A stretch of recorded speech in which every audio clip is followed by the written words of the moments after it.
The Best and Worst of Who, Episode 1, The Hartnell Years, featuring MarioBowser494.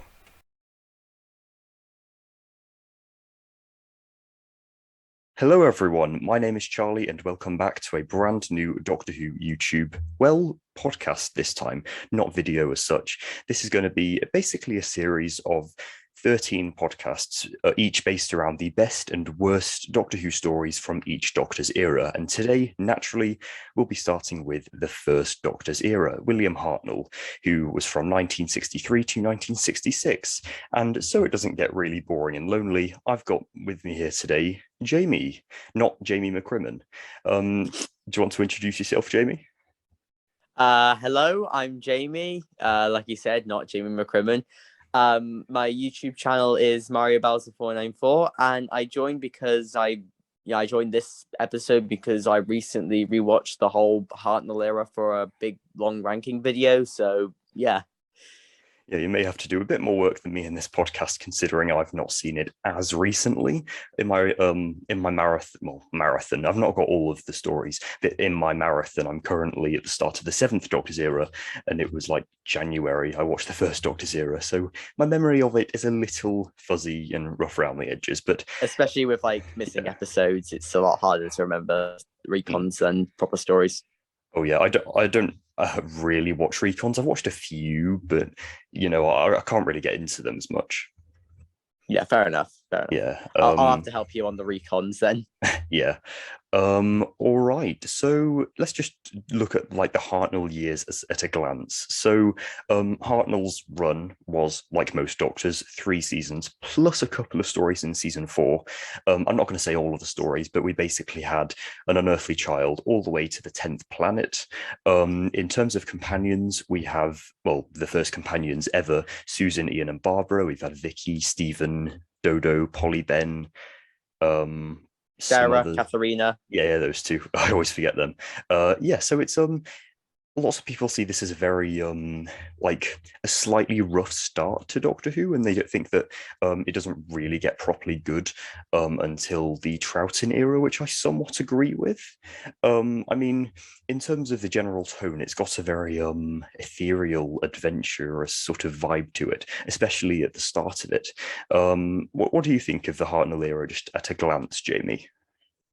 I think it's brilliant. Honestly, like each season has like a different tone to it, but it's still good. Like the first season is it's a lot more down to earth, I guess. The stakes aren't usually too high. It's mostly just the characters, just like the beginning box set. Sorry, that has like a sort of mini arc of the first Doctor becoming nicer. And then just generally, it's just simple stories with not too many high stakes. Whereas for season 2, there's a lot higher of stakes, like with the Dalek invasion of Earth. And then season 3 is like the peak of high stakes because you got things like the Daleks master plan, Celestial Toymaker, etc. Yeah, I feel it took a while. Well, not it didn't take a while to get good. Season 1 is fantastic. I definitely prefer season 2 though. I feel it was still sort of finding its feet, obviously, in season 1 because it was the very first one ever. But I feel like they properly sort of refined and polished it for season 2, which, in my opinion, is the best of the Hartnell era. For me, I have season 1 and 2 kind of neck and neck. I can't really decide which one I prefer because I think season 1 has the better stories, but season 2 is just like tighter and better overall. Yeah, I think it's a more consistent one, I think. Yeah. Although, but for me, I'm popular opinion, but I think that season 3 is the best Hartnell season. That's very interesting. I can't really comment on season 3 as much because I haven't seen many of the stories. I've only seen the Ark, the Gunfighters, the War Machines, and the recons of Celestial Toymaker. So yeah, not seen much. Yeah, it's very like missing Harry, but I just love like some of the parts with it, like the arc of like Stephen wanting to leave in the first half until he comes back, but I still get to that. Even in the second half of the season, there's some great stories like the War Machines. I think season 3 is quite consistent. I know that isn't too popular because people like to diss on Dodo, but I quite like her. Yeah, she wasn't a companion that really stuck with me, but I watched lots. Well, I watched all of her surviving stories when she sadly passed away a few months ago, Jackie Lane. Mm. And yeah, I do think I've got a somewhat newfound appreciation of her. Like, just because the actress died, I'm not saying she's the best companion, but she's better than I first thought she was.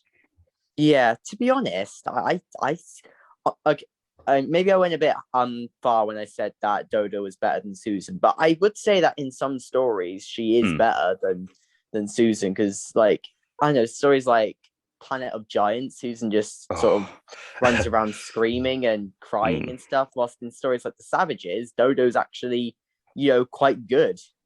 Yeah, I think Susan is actually a very inconsistent companion because in lots of stories, especially in season one, she's just well, she only has two stories in season two, but in lots of her stories, she's very much just screaming and running around, very childish, Oh considering God. she's 15, not too far from my age. You know, it's she does seem quite childish, but in some stories like the Daleks, she's absolutely not for lots of it, and she actually is very helpful, which is strange because that's her second story. It's just her characterization is a bit inconsistent, I think. Susan is one of the most overrated companions in my opinion. Like she's good in Yeah. some stories. She's good in the Dalek. She's good in Dalek Invasion of Earth, and she's exceptional in Marco Polo. Yes. But apart from that, she's just irritating. Definitely the Mm. weakest link of the first four. Yeah, absolutely. So, yeah, that's sort of the Hartnell years at a glance, sort of covered like the seasons and the companions, and that we'll talk a little bit about more.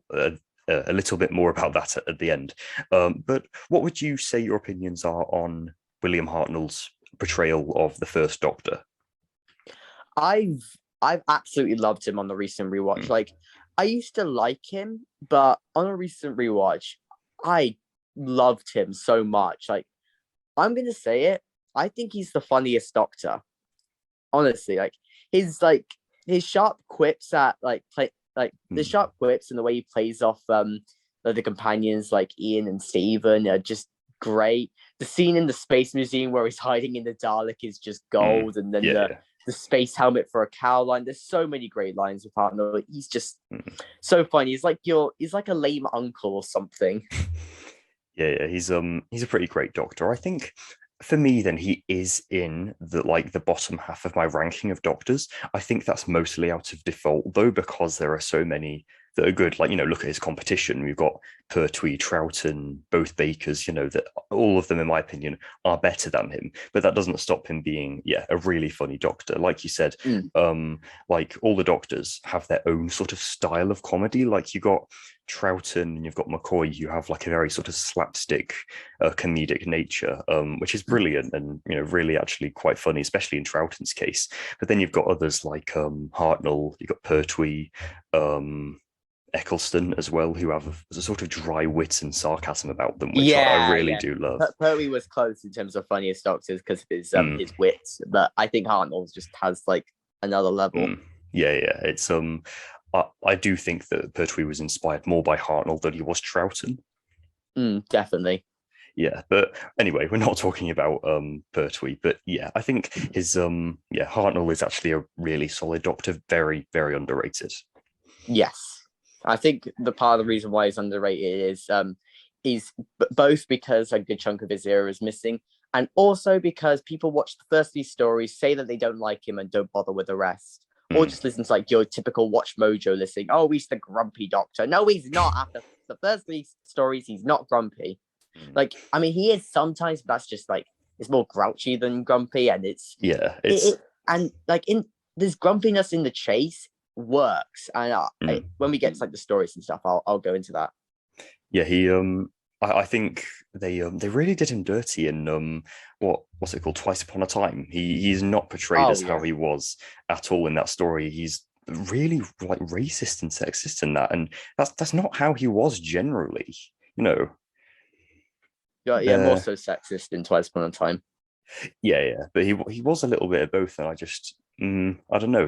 He was there were a few things like that in classic Who, but that's to be expected considering it's you know a product of its time. But I feel like that was amplified so much in Twice Upon a Yeah, Time, and it wasn't necessary. Hartnell telling Susan that she needs a jolly good smack bottom. Maybe you shouldn't say that, but at the same time, it makes more sense to say it to your granddaughter than to some random girl you just met. Yeah, exactly. Yeah. So yeah, that's about covering Hartnell's Doctor. So Jamie, would you like to start us off with a story that? Well, we might as well start with a positive side. A story from the Hartnell era that you like or love, but not your favorite, because we'll get onto that later. So it's just some ones I love. Okay. Yeah. There's most of them I love, to be honest. Like, there's only most of the Hartnell stories are 7 out of 10s and above, which is good. There's only a few which are like 6. Like, there's a few which are 6 out of 10s, which is still a good score. I don't really want to rewatch them. There's a few average ones and a few boring ones, but most of the time it's great. If I could just, Marco Polo, I just want to start by simping over that because, that story was just when I watched Hartnell for the first, well, not for the first time, but when I rewatched him, Marco Polo was the story which made me realize that, okay, this era is really good. Yeah. I love so much about it. I might as well address the elephant in the room. The racism's bad, but apart from that, the story's very good. The chase, I know a lot of people don't like the chase because it's tonally it's a bit off for the Daleks, but I don't really care. I'm in stitches every time I watch it. Yeah. And the bit about I was saying about Hartnell being grumpy works in the chase. It's Ian and Barbara's exit, I think, is really well done because they want to leave with the Dalek time machine, and the Doctor's the Doctor's mad at them for wanting to do it, but it makes sense because afterwards he says that he'll miss them, and sometimes people are mad when people want to leave if they know they're going to miss them. I think it's done really well, and it's like comes full circle from the start. So yeah, I'd say the chase is another great one. Yeah.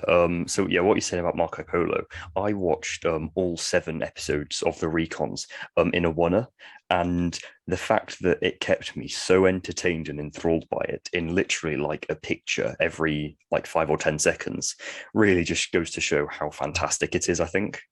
Indeed. It's so good, and you do get a general sense of atmosphere even just from the telesnaps, because it's not like it's a very action-packed story. Lots of it is just sets and conversations and that, but it just works so well even with telesnaps. One of the absolute best character pieces in Who. Yeah, it's just such a good story. It was one of the first. I have to say this. I ship Susan and Ping Cho way more than Susan and David.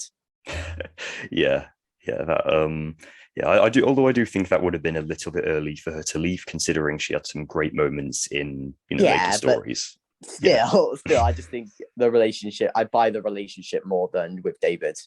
Yeah, if I'm being honest, I'd rather have Ping Cho as a companion than Susan. Oh, definitely. Yeah. But yeah, Marco Polo, it's such a solid story. I'm really hoping that this gets animated. I think if they can animate, I honestly have no idea whether it will get animated. Definitely not anytime soon, because there's a lot of sets. Because traveling across all the cafe, there's a lot of sets, a lot of characters, and the racist undertones may put them off. Hopefully it could happen, but I've not got my money on it, to be honest. Yeah, I feel if it does happen, it will be one of the last ones. Well, they were saying, have you seen Web of Fear Special Edition? Not just yet, no. Okay. Well, there was one of the, it was a short sort of 5-minute, basically a promotional video saying how they made the animation for Web of Fear, although it was a very divisive, controversial animation. They were basically saying that with this new technology, they can easily, they don't need to create entirely new character models. With for different outfits, they can just add a new outfit to the same character model, meaning they'll be able to make stories with loads of sets and characters, which makes me think that they might start doing the historicals. So we might get Shapeshifter doing Marco Polo, possibly.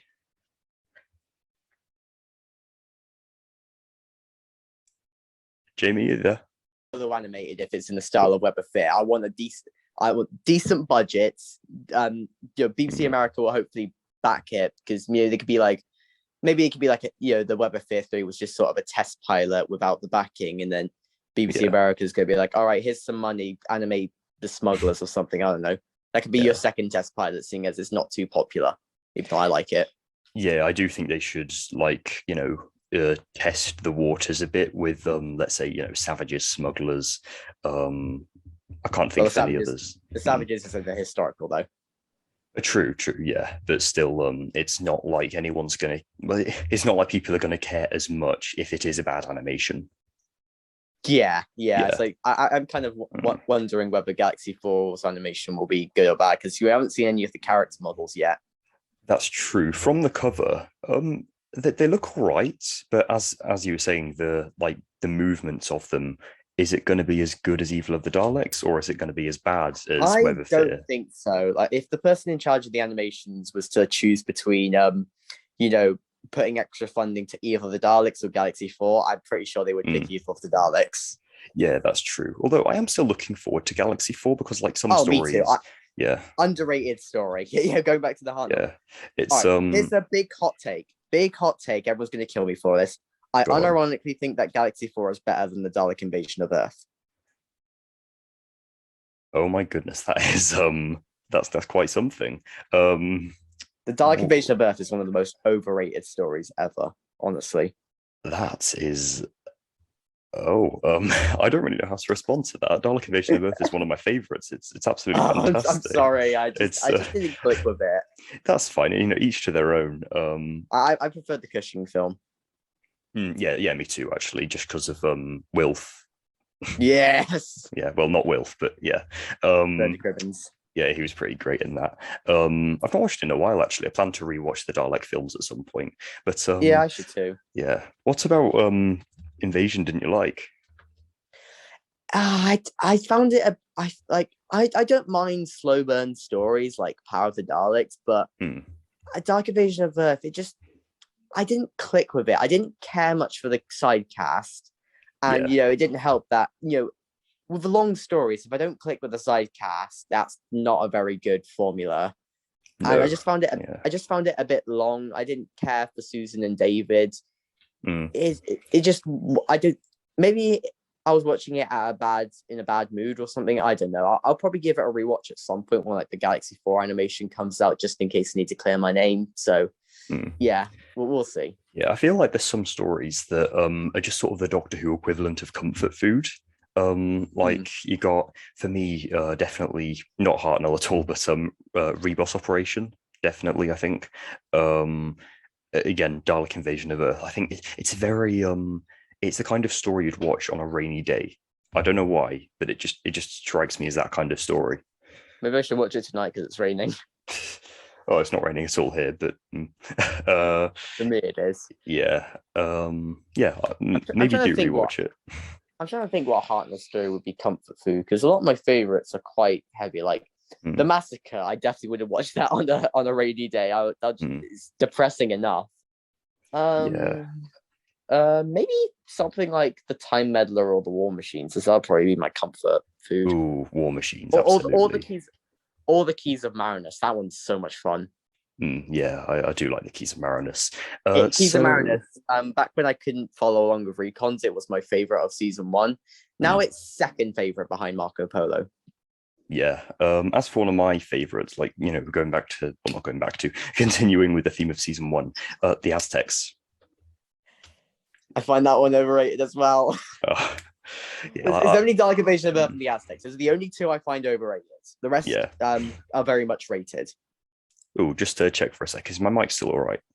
Yeah, it's fine. Yeah, nice. But the Aztecs, I didn't like it the first time I watched it. I feel there is actually quite a lot going on, considering this is a 4-parter.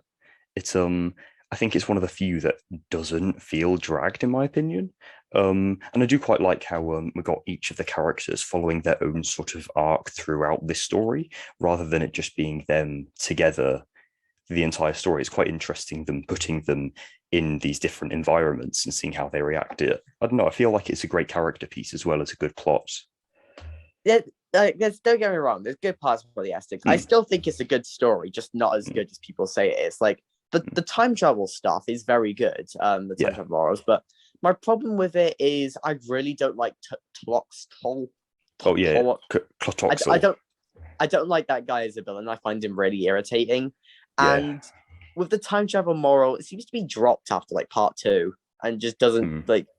Honestly, that's something I noticed. Is that everyone's always like, "Oh, it's the first time time travel's questioned." Is like, yeah, it's questioned a bit, and then halfway through, it's just sort of dropped for boring Aztec stuff for me. Yeah, I feel it does sort of lose it around late part 2 and part 3. But there's a few story beats which I don't really like the fact that the TARDIS is just stuck behind a heavy door. I found that a bit dumb. Yeah, and what else? Oh yeah, that fight scene between Ian and that other guy in part 4. Yeah, that was. I feel that the last part was actually really quite epic and high stakes, considering this is season 1. Yeah, I again, the Aztecs is probably one I need to give a rewatch. I tried to give stories I find overrated a rewatch and try to click with them because I recently rewatched the Library 2-part, which I used to call overrated, and I finally clicked with it. So and love it. So yeah.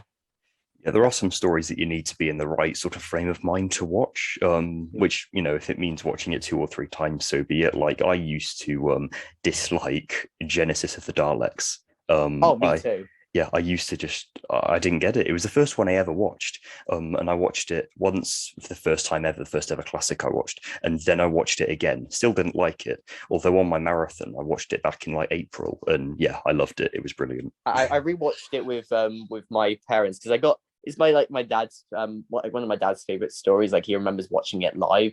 And I got the season 12 box set earlier this year. And so, I offered, like I said, oh, do you want to rewatch it? And it's like, yeah, sure. And I rewatched it and I loved it on recent rewatch. So yeah. Yeah, it's a pretty great story. But yeah. Usually with me with overrated stories, I tend to click with it more when I'm watching it with other people who love the story. So with rewatching the Aztecs and Dark Vision of Earth, I need to rewatch it with some people who love it to just help me click with it.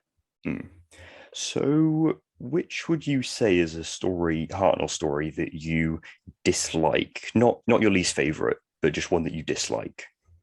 There's not many. I'd say there's 3 which I don't really like, and 2 of which I'd still give like a 4 out of 10, which isn't that bad. It's just a bit boring, Savages, I didn't click with, unfortunately. I wanted to like the Savages so much, but because I love Ian Stewart Black as a writer, but I just didn't click with it. I found it really slow and dull. And same could be said for the Sensorites. 6 parts dragged out. Ugh. Yeah, I feel Sensorites was just. I feel if I was like really struggling to get to sleep, and I was that desperate, I would genuinely just put the Sensorites in my PlayStation, and I would fall asleep by part 3. Or you could just start with part 3, because for me, like, the reason I give the Sensorites a 4 instead of any lower, despite how boring it is by the end, is I do like the first 2 parts quite a bit, actually. Like, part 1's really good, honestly, even if the cliffhanger is a bit silly. But it's just all the I don't want to say it, but I'm going to say it. It's all the politics in the second half. Like, not like real world politics, but more just like planetary politics. It's just boring. Yeah, I feel like when they make Doctor Who stories political, they've got to be they've got to be written very well if they want to make that alien politics interesting. Like, it does work sometimes. Yeah, for example, it is basically like political satire, but just not funny. Yeah, like, you got some that are quite political, like the Peladon stories. I love them. Oh yeah, absolutely fantastic. But when it's done like this, then it's just really boring, to be honest. Yeah, Sensorites.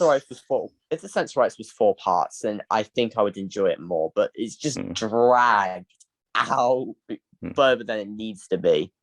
Yeah, I think like there are 2 types of 6-parters: those that feel like a different story by the end, and those that are the same story that should have been like 3 or 4 parts dragged out to 6. Like, for example, Invasion of Time, obviously, again, not Hartnell. You could stop at the end of part 4 before that cliffhanger, and it would work as a 4-parter. But this, you've got to watch all 6 parts, Yeah. Oh my. Yeah, I get what you mean about the 2 6-parts. Like, my favorite 6-parters are the one where like the stakes change or the setting changes. So like something like the chase or something, or the Keys of Marinus. Different location each part keeps me interested. It's fresh, it's new, and even like your 6-part Troughton based on the Siege stories, they still feel very different by the end. The characters, you get to know them a lot more. There's just more plot points. The stakes are constantly raised. Like Fury from the Deep is mastery at pace. Yeah, I feel there's a Web of Fear is a great 6-parter as well. Frontier in Space. I haven't rewatched it. It's been a long time since I watched it, so I'm gonna rewatch it soon and get back to you on that. Yeah, we got Frontier in Space as well. Armageddon Factor, I think, is quite underrated. There's some great 6-parters out there, but I agree. I do think Armageddon Factor is a bit underrated. Yeah, well, obviously, I'll talk about that when I go on to Tom Baker at some point. And even the one I watched last night, Eve of the Daleks, it's really like, yeah, it's a bit slow around the middle, but I was still interested throughout pretty much all of it. And it does feel very different by the end. You go from Gatwick Airport to Skaro. Yeah, it's absolutely insane story. You got loads of settings. So as for another that I like, not many people are hugely fond of this one, but I'm going to say it. Planet of Giants, absolutely fantastic. I love it. I'm mixed on Planet of Giants, to be honest. Like, on the one hand, sets amazing. Oh, yeah. Idea amazing. But on the other hand, it feels like it's traveling at like 2 miles an hour sometimes. Yeah, I do think this one really does benefit from being 3 parts instead of 4. Oh, definitely. It's like I do find it kind of dull with 3 parts, but if it was 4 parts, I'd probably rate it a lot lower. It's a mixed bag. I give it like a 5 out of 10. Mixed bag. I feel it's another one of those Doctor Who stories that is like a rainy day comfort food Doctor Who story, because it's just like the plot with the whole thing with the pesticide is really just a vehicle to move the characters into all these fun situations, like giant ants, a cat, you got a sink, you got a telephone. It's so fun, putting the characters in all these situations. And like you said, the sets are absolutely fantastic. If the pacing was a bit better, I'd probably rate it a lot higher. It's just it's just the pacing is a bit off for me. Yeah, with that actual plot though, with the spreading of the pesticide and the guy who's sent to stop it, it bored me to tears. It was awful. Yeah. But the actual scenes with the sink and the telephone and the ants and the cat, it was just ridiculous fun. I think it was. Yeah, it's like Honey, I Shrunk the Kids, but 20 years early. Yeah, I feel it's just one of those stories that you shouldn't think too much about or take seriously. Yeah, like Delta and the Bannermen in the 7th Doctor's era is absolutely one of those. Oh, I love Delta and the Bannermen so much. It's great. It's amazing. Way too overhated. Delta and the Bannermen's better than the Aztecs. Yeah. So what's another that you'd say you like? That I like?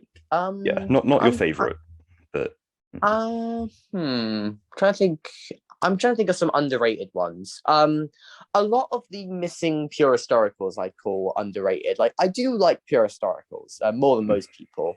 I do prefer pseudo historicals, but I do still like pure historicals. And a lot of the fully missing or half missing ones are just not many people care for them. Like the Smugglers, a lot of people either haven't seen it, don't care much for it, or don't like it. I like it. I really like it. I call it the most underrated Hartnell story, because people say like, oh, the rescue's underrated, but so many people say that it's underrated that it isn't exactly underrated anymore. Yeah, to be honest. Whilst the Smugglers, no one talks about it, so yeah, that one's definitely underrated. Yeah, I think the Smugglers, it's one of those stories that I just have no desire to watch. Like, when the animation comes out, I'm going to get it. I'm getting all the animations because I need to get all the animations. I want a complete Classic Who collection. But it's one of those stories that it's not like I desperately want an animation for, but if it does have its people who like it, I might give the Recon a watch. Who knows?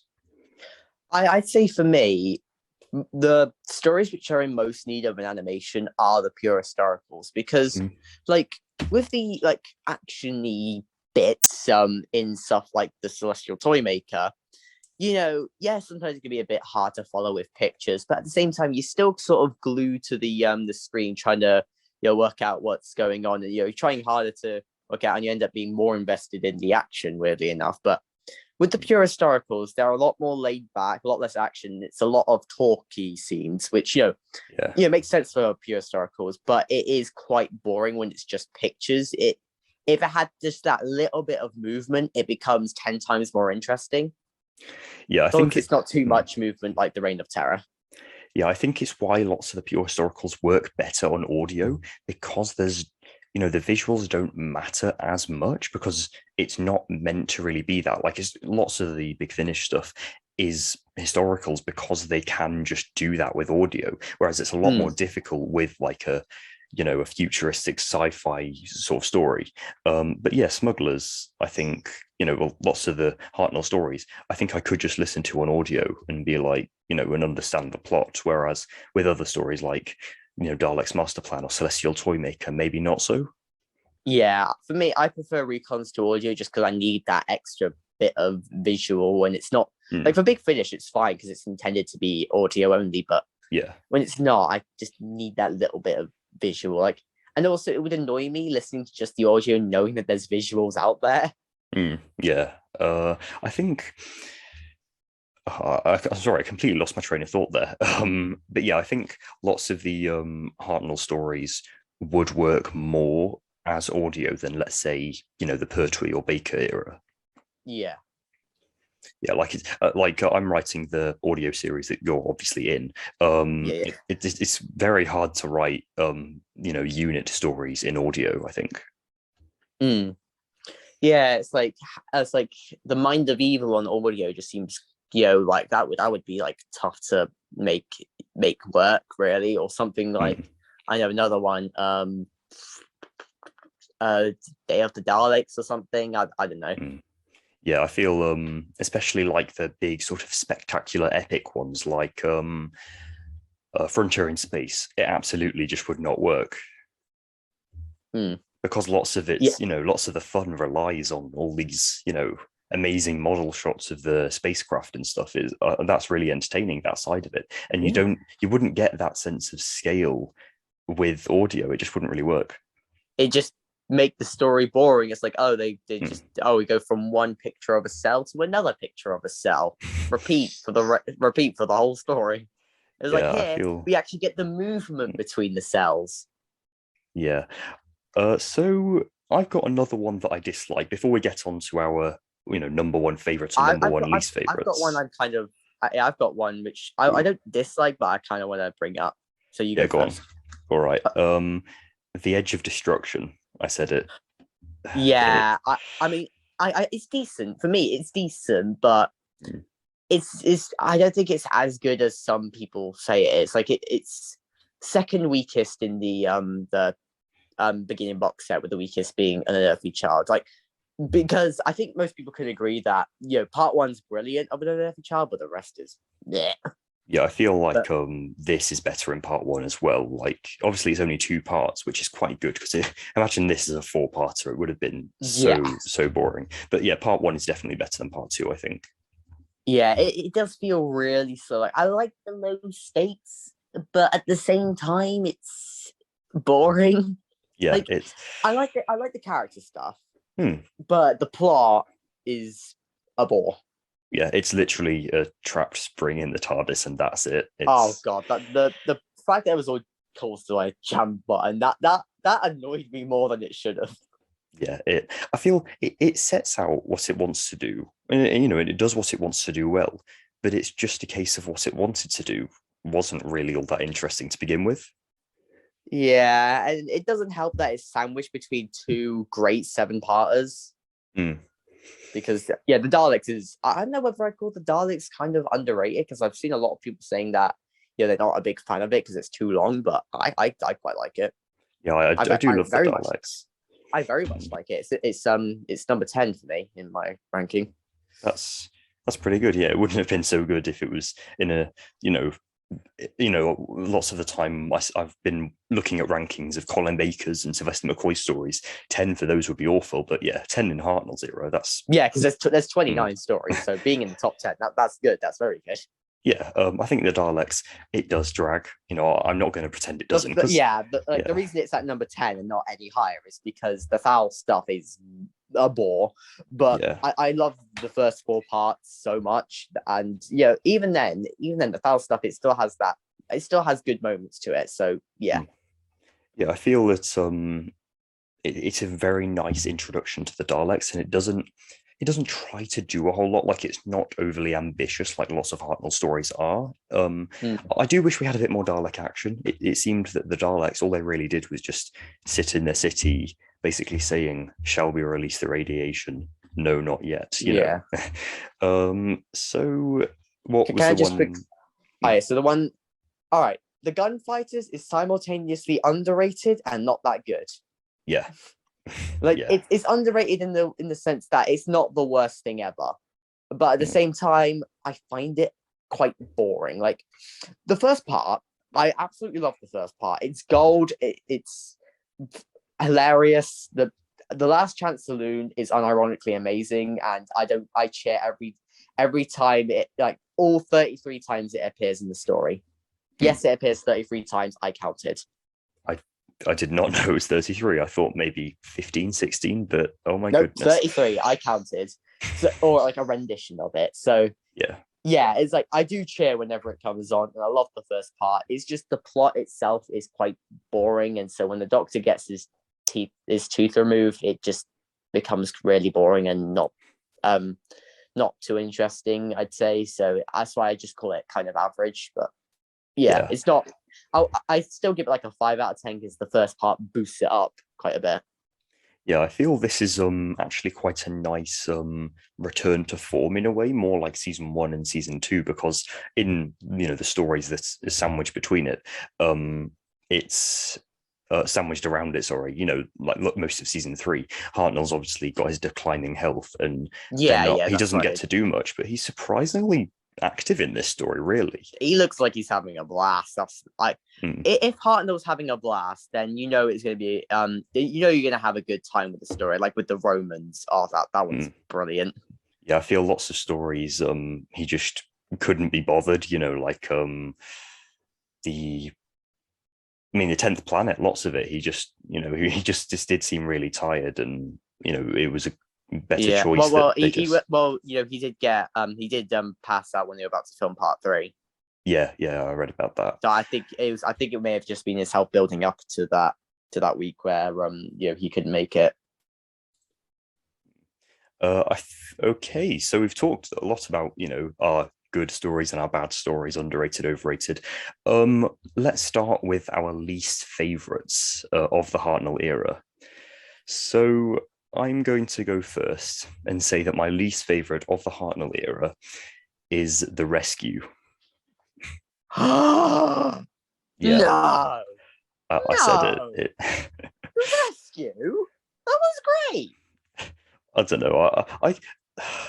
I've not seen a whole lot of Hartnell stories. The ones I have seen, I generally really like. It's just The Rescue has a lot of competition. Like, I don't hate The Rescue. I do dislike it though. It feels a bit too compact in my opinion. Like, I think this one is actually one of those that could have been longer. I don't know. I felt a bit underwhelmed. Like, I was really. I just think it's a fun quick little 2-parter. There's some great. I think there's some great moments with the Doctor, Ian and Barbara. Like when Ian and Barbara are slagging off the Doctor, calling him old, and the Doctor's like, "You remember? I can still hear you." That made me laugh out loud. Admittedly, I like Vicky's introduction. I think she's interesting. I can simp over The Rescue. Yeah, it's not a bad story. It's just one that I dislike aspects of. Like, I feel really mean saying that to The Rescue, but I'd feel really mean saying that to any story because I generally do like the Hartnell era, but there's got to be a least favorite. Yeah. Well, is it got any more? I mean, my other least favorite would probably be the Edge of Destruction. As I said, yeah, I can't really think of any more that I dislike. But yeah, I'm not a big fan of the rescue, as unpopular as that is. That said, though, the the sandwiching stories, Dalek Invasion of Earth and Romans are amazing. So I feel it can be very easily ignored in the series. To be honest, I prefer the rescue to both of them. Like, I love the Romans. Don't get me wrong, but I prefer the rescue to it. That's a very unpopular opinion. Yeah, I adore the Romans, but this, at least it is easily ignored because it's so small. Yeah. Compared to my least favorite, which is a very common one, the Web Planet. Yep, I know because I saw your ranking. Yeah, the Web Planet. I've been looking forward to talking about this one. I don't want to have to think about this story ever again. I'm gonna say it's my least favorite story in all of Who. Honestly, it's 2.5 hours of nothing, just mindless fluff, which does nothing except for waste your time. That wouldn't be so bad, okay? That wouldn't, like, on its own, it wouldn't make it worse than like In the Forest of the Shite or something. But the reason why I think it's worse, aside from just how long it is because it causes me physical pain. The Vaseline on the camera hurts my eyes because of like all the white plus the fuzziness. It just messes with my eyes. And the Zarbi beats can just never shut up. And then my ears are hearing Zarbi beats when I finished watching the story an hour ago or something. I don't know. It hurts me. It physically hurts me. Yeah, if I'm being honest, when I was saying my two least favorite, I actually forgot about this. This is probably my second least favorite. Yeah, it's pretty. Yeah, I know. Yeah, the rescue, as I said, it's not that great, I think. But the Web Planet, yeah, it's another one that's pretty bad. I feel I admire them that they were that bold to just try something so ambitious. Yeah, me too, and that's the reason why I don't give it like a 0 or anything. I give it a 1, but I don't give it a 0 because for what they tried to do, it works. It's just I'm a very plot driven guy, so when your story doesn't have a plot, then I hate it. So yeah, it's a pretty abysmal one. Now on to our favorites. Hey, positivity. Yes. So I'm going to say my favorites, and it's one we've actually already mentioned. This podcast thing. The Keys of Marinus is my favorite Hartnell story. Oh, nice. Good choice. I've got on my phone on Google Keep, I actually have a list of every classic story I've seen ranked, and I can't remember what spot this Keys of Marinus was at. Let me just get it up because I believe it was top 10. 7th. Yeah, 7th. Good choice, honestly. Keys of Marinus is so much fun. Yeah, I've heard some really bad things about this in the past. Like, it does have its haters. People saying that the Vord looks stupid.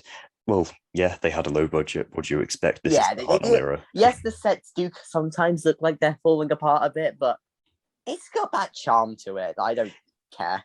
Yeah, I do quite like how the sets, like, low production values, I think, adds to the charm a bit. Like an example of this isn't even Doctor Who at this point, is Red Dwarf, if you've seen that. But I've only seen the first two. I finished series 2 last week, so I'm no spoilers, please. But yeah, I'm loving it at the moment. But yeah, I feel this isn't a spoiler to the later seasons, but I feel as it goes on, the production values get better, the CGI gets better, the sets get better, meaning it sort of loses that old charm to it as it gets better. Like the CGI in the new one, the Promised Land, was absolutely fantastic, but I do kind of miss the wobbly sets, I didn't find it too low. I haven't found it too low budget yet, to be honest, but maybe that's just because I was enjoying the stories too much. So oh yeah, it's fantastic. But the Keys of Marinus, like the fact that they've done 5 mini adventures, is just so much fun. Like the Velvet Web was fantastic. Screaming Jungle, I wasn't too big a fan of, but like Snows of Terror, Sentence of Death. Snows of Terror is my favorite part. Yeah, it does have that very problematic scene with it gets very dark at one point. I'm not going to say, but if you know, you know. Yeah, I know. Yeah, it does get pretty dark at times. But generally, the Snows of Terror is brilliant. And it does not feel like 25 minutes. It feels longer in a good way. Mm.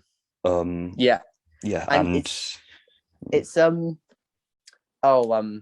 I'd say I'd say the Keys of Marinus is in number 8 in my in my ranking. So that's a very good score. Oh, and by the way, The Rescue's number 9. yeah, but So, yeah, but my main I mean I don't really mean negative, but the reason I don't rate the Keys of Marinus higher is I'm not a fan of the ending, to be honest. And the board, I'm not trying to diss the design. I'm not a big fan of how they use, because they don't really do much, but maybe they'll get better with like when Big Finish there's like one of the Big Finish stories with them in. yeah. I mean, Big Finish has done a Void story in early adventures. It was the first story in that range, Domain of the Void. That is a really, really solid story. So maybe if I listen to that, it'll get better. But who knows? Sentence of Death, 5th episode, is also really good. I did genuinely love that. And the fact that I cheered when Hartnell came back in that episode. Yeah. It was like the fact that Hartnell left for like 1.5 episodes really shows how good this story is, I think. Yeah. I actually put this story in a gold case. I'll turn on my webcam. Start video. There we go. I put this in a gold case. Wow, that's high praise right there. Yeah, it's so good. I would have put another story in a gold case because I only have a few, like the War Games or something, but the gold case only had 1 disc slot. Yeah. But yeah, what is your favorite, Jamie?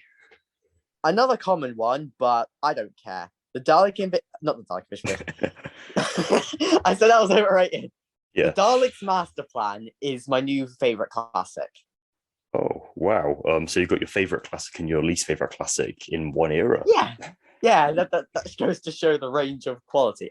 I say my new favorite classic. It's I should specify in recent memory, because something like I know Enemy of the World or Inferno could beat it, or like the War Games or something. But in recent memory, Dalek Master Plan is my favorite. Is my new favorite classic.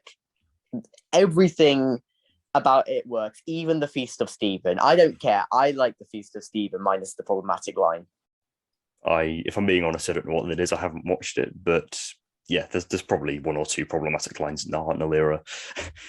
Yeah, but like the Feast, basically, if you don't know, the Feast of Stephen was like in this 12-part epic, smack bang in the middle. There's the Feast of Stephen, which was a out of nowhere Christmas special, just because the weeks landed over Christmas. They thought they'd just do one which is unrelated to the plot, so people can skip it. So I can see why people don't like it, but I don't care. I find it fun in a sort of so bad it's good way. Yeah, but the rest of the story is so good it's good, I'd say. So like everything about it works. The Daleks are super menacing. The side characters are amazing. Sarah Kingdom is one of the best Hartnell characters ever. It has the first appearance of Nicholas Courtney. I could go on about it all day, to be honest. Yeah, and the fact that it's missing, I didn't care. Like, I mean, there's 3 parts surviving, but I didn't care that most of it was missing. It's that good. Yeah, it's that good that I mean, I'm just looking at the viewing figures for the 12 episodes now. It's really consistent. Like people just love this through and through. Unfortunately, every story after season 3 minus the Celestial Toymaker dipped a lot, but if you look at the Massacre, it's still like 5 million a week or something. But still, it really does go down at the end, doesn't it? We got 4.7. So I think the Daleks Master Plan sort of burnt everyone out, and no one wanted to watch anymore. But yeah, like the fact that it remains consistently high. Like you got 9.1. The only one which is the low one, or like 7.9, was the Feast of Stephen, and that was expected, seeing as viewing figures weren't back in the 60s. Viewing figures weren't as high for Christmas. That's why they made Feast of Stephen pointless and completely skippable, because they knew more people would miss out on it, so they wouldn't miss anything. Yeah, I feel with viewing figures, the most like again, it's not related to Hartnell, but the most gutting part about viewing figures is how low the War Games viewing figures were. Oh God, yeah, that hurt me because I got most of my viewing figures information from Adam Martin. Yeah, I don't know whether that's where you got yours as well, but yeah, his are great. yes. So when the War Games viewing figures came up, I I felt my gut physically hurt. It was like, oh no, no. Same with Inferno actually, where it got like 5 million or something. Really, I'm gonna go look at that now. I'm on the Wikipedia Yeah, article. it's like Spearheads, Silurians, and Ambassadors got like on average like 7 or something million, whilst Inferno got 5. I think it's not clear why, but I think it's because people are getting burnt out on 7-parters, which, to be fair, yeah, I sometimes do when rewatching season 7, but still. but still, looking later on in his era, it's much better. Like an average of like 8-9 million. Mm. Anyway, Yeah. back to Hartnell. Yeah, Dalek's Master Plan. I've not seen much of it. I've seen the first episode, the Recon, and I've seen the second episode, which I believe was called Day of Armageddon. Yeah, that one's surviving. Yeah, yeah, and then for some reason I never watched any more of the story, but the first 2 episodes were still really good and captivated me. And yeah, I think it says something at how hooked I was. That it's 12 episodes, and I watched all of them in one day. oh my goodness, that is I don't think I've ever watched 12 episodes in a day. I wasn't expecting to. I was planning on watching voice crack. I was planning on watching 6 one day and 6 the other, but I was so hooked with the story that I couldn't wait. So I just screw it. I'm watching all of it. I did have a lunch break, obviously. I smacked like in the middle, but still. Yeah, I feel the most Doctor Who episodes I've watched in one day is 9. I watched The Ultimate Foe, The Happiness Patrol, and The Curse of Fenric in one day. Weird trilogy, but okay. It's because it was a while ago, and those, like, if you're going in order, those were the only ones I had. So it was actually a marathon of all the ones I had. Right. Yeah. I mean, when I was like finishing off, I pretty much watched all of season 3 in like a week, which was for the longest classic season. That's pretty good, to be honest. So I was watching like 2 4-parters a day. So it's about eight parts, but still, yeah. With the Daleks Master Plan, like most people, like a lot of people say, like, oh, the first half's brilliant, but the second half isn't as good. But I have to disagree. I think the second half is just as good. Maybe not better, but I see just as good. Like it's a lot more laid back, but still a lot of fun. Like the meddling monk shows up, so that automatically makes it great. Episode 8, Volcano, is unironically one of my favorite parts of the story, because the TARDIS ends up in the middle of a cricket match, and we take a break from the story just to hear the announcer being like surprised to see it there, and it's great, honestly. And then they goes like a volcano, the monks there, then the next part they goes to ancient Egypt and all that. Is great.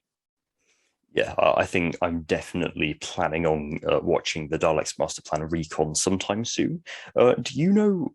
Because I watched the first episode, the first 2 episodes on a website, which has unfortunately been taken down because, well, copyright. Do you know where they are? Are they on the Lost in Time box set? I didn't actually watch the Loose Cannon Recon. But I say the way to watch most recons is on Daily Motion. Oh yeah.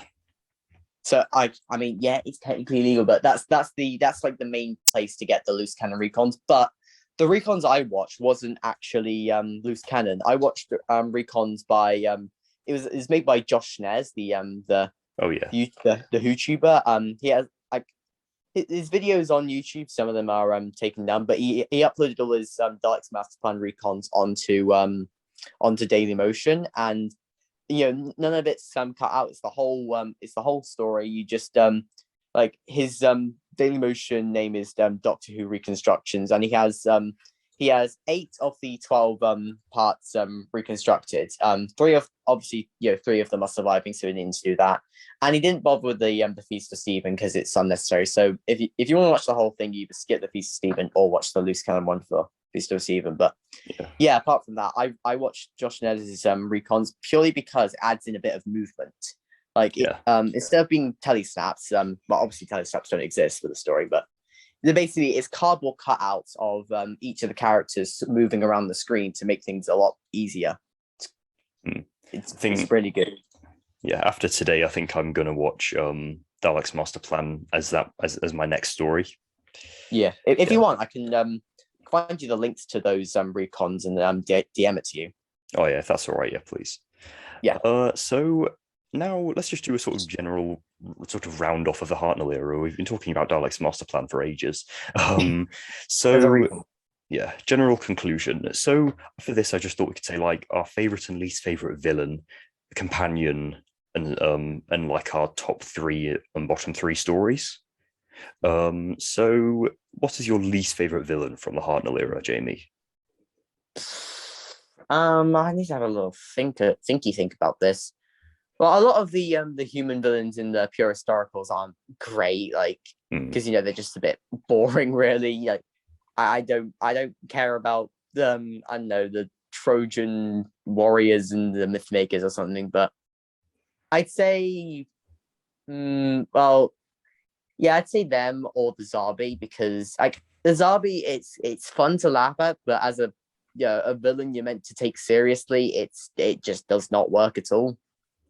So, yeah, the Zarbi just like, there's obviously the overused to death saying like hiding behind the sofa. Like my grandparents were children in the 60s and they watched these like as they were coming onto telly, and they said that lots of the time they were really scared because production values and effects and that weren't as good, so it seemed more real.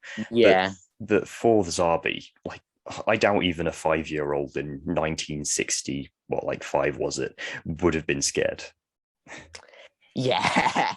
It just doesn't work. I feel another my least favorite would probably be from my least favorite story of the Hartnell era, Coquillian. Don't diss Coquillian. He just the design is just so ridiculous, and it's like I feel that the designers of Coquillian were like quite a bit drunk at the time, because it just looks a bit ridiculous, I think. As for favorite villain, for me it's a cliche, definitely, but the Daleks. They were done so well in the first Doctor's era. I mean, maybe not in the chase because it's a comedy episode, but even then, like the Daleks were the best part of the Dalek invasion of Earth. They were incredible in the Daleks, and Dalek's Master Plan. Just they're great, and I can see why Dalek Mania happened. Yeah, the Dalek stories in Hartnell era are very good. I'd say the only era that does Daleks better is probably Troughton.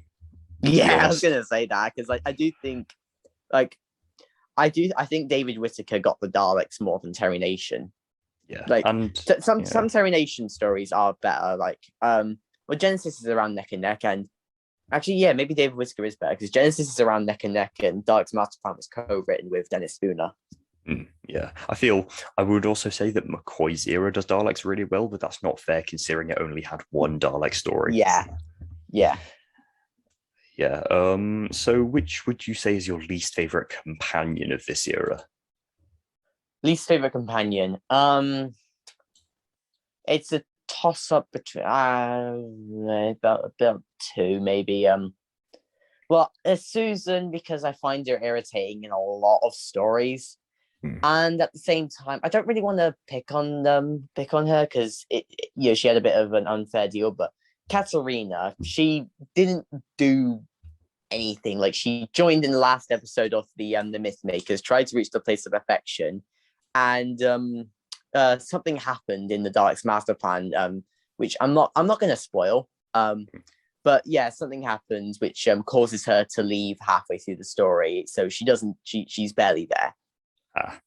Yeah, it's weird because I've heard about Katerina and Sarah as well as companions, but I've never. The thing with Sarah, even though she is only in the Daleks' master plan, she's a lot more interesting. She's she speaks her mind. She's badass. Whilst Katerina just sort of follows everyone around and doesn't really do anything. Yeah, Sarah, not Sarah. I've never actually heard her name said because I've not watched much. But yeah, I've always heard about these two companions, but I never really knew which stories they were in because watching stories and reading reviews, just nowhere, no story. These guys aren't in any stories, but yeah, they are. Yeah, they're just missing.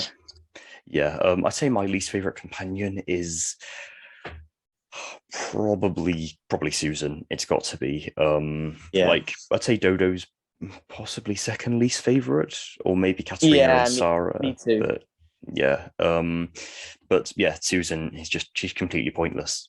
She just Yeah. screams at the monsters. Like she's the archetype for the generic companions in the future of Doctor Who. It's just yeah, Yeah. she's like a sort of a weird mix. She kind of reminds me of Tegan, but really boring. And less funny.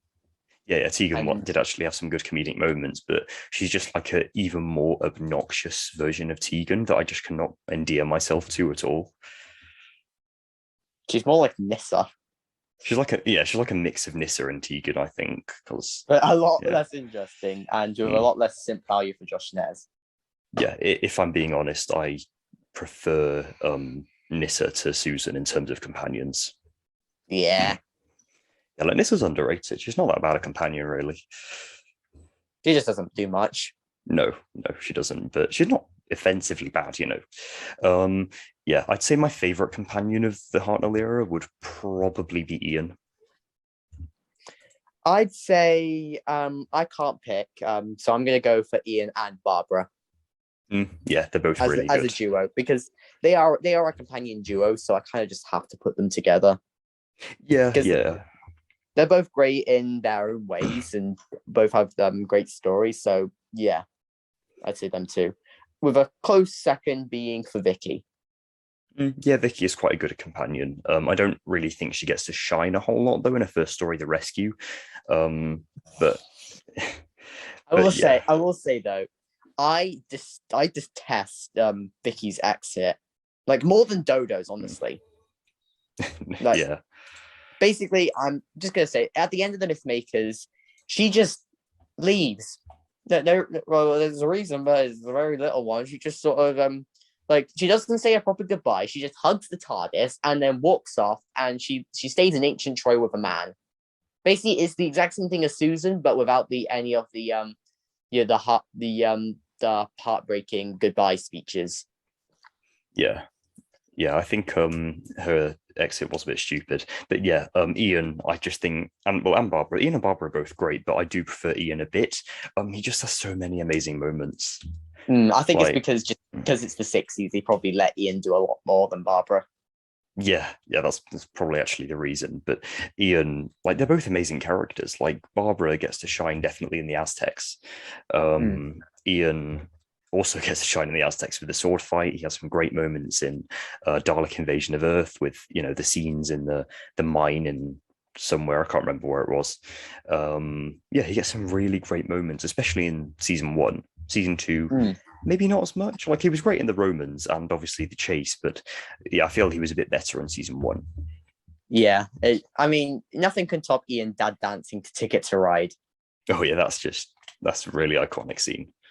Oh yeah, apparently it's not on like the American VHS or something because of copyright. But yeah, as that's the companions. So what would you say? Obviously, we've talked about our favorites and least favorites, but what would you say your three least favorite stories are? All right, we've kind of gone into detail about all of them, but I say number 3, The Savages, just found it a bit dull. People are going to hate me for this, for that opinion. Number 2, The Sensorites, again, dull, dragged out, and all that. But those two are both 4 out of 10s, dropping down to a 1 for The Web Planet. Yeah, they're all yeah, none of them are that great. For me, I'd say my least favorite is as we said, The Rescue. Second least favorite is The Web Planet, and third least favorite, I feel like I said this earlier, but I sort of forgot. The Edge of Destruction. Yes, yeah, that's it. Yeah, The Edge of Destruction. Yeah, none of them I find all that interesting. Really, they're just a bit dull. I feel all of them are filler. Really. Yeah, they're not that great. Oh, sorry, The Rescue isn't filler because companion introduction, but still, yeah. Yeah. So overall opinions on the Hartnell era, then, Jamie. What do you think I of thought we it? were going to do top. I thought we were going to do top 3 favorite. Oh, of course, yeah. Top 3 favorite, Jamie. Okay. I'm gonna give I'm gonna cheat a bit and do an honorable mention to Marco Polo because that's number 4. And then number 3, the War Machines. Number 2, the Chase. That's an unpopular one, I know. And number 1, Dalek's Master Plan. Yeah, that's a really, really solid ranking for me. Number 3, the Chase. I've got to say it's pretty brilliant. Number 2, I'm going to go with the Daleks. And number 1, the Keys of Marinus. Although an honourable mention to An Unearthly Child, I actually do really love that one. No, I mean, if we were judging it by the first part alone, then it'd probably be in the top 5, maybe even the top 3. But yeah, I do think that Rest of Unearthly Child is quite underrated.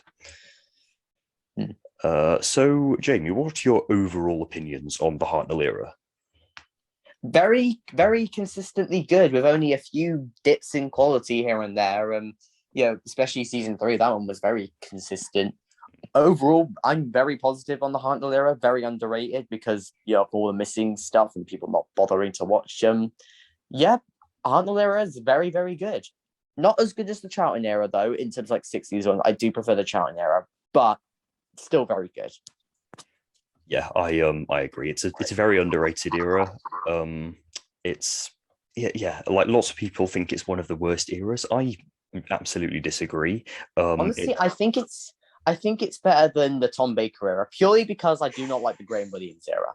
Like Hinchcliffe would probably be above, but when you have the whole Tom Baker era, it's the Graham Williams era knocks it down a few pegs. So it's better than the Tom Baker era, but not as good as Troughton and Pertwee.